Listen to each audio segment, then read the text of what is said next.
massive protests and sloganeering by Tipra Motha lawmakers. The protesters demanded the use of Roman script for the language in all examinations conducted in the state. We want to learn Kobrok subject in Roman script. हम टिप्रा के student हैं, हमें अपने कोब्रोक subject सिर्फ Roman script में चाहिए.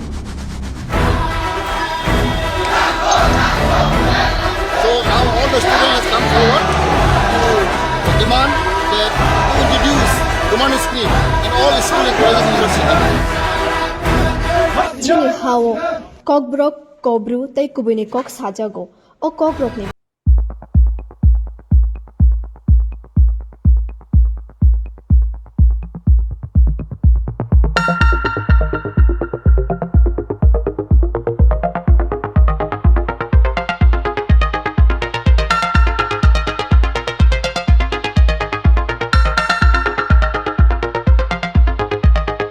Chini shurengnai rok phatarni haktoro thangai tebo kaham ke sujuk tai shep manmabo nukha tabuk ni kok ang khatir prahasya naikol nai Dr. Manik Shaha chini kok brok kok no CBSE o Bengali script by pori rena ni muchung jakmani chini kok brok kok je chini kabang ma rang shurengnai Roman script by shei eba samongo thepai phainai rok obono saimanai belai kha hamya angkha Rung shurengnai tei kokbrok shanai rok obono tei choba kotor khai tonglayo Tipra Motha ni MLA assembly o kok tishai tonglayo tei tabuk chini ha Bubagra bo o CBSE exams में हमारा young generation को exam लिखना है तो आप लोग बोलते हैं कि बांग्ला में ही लिख तो हवे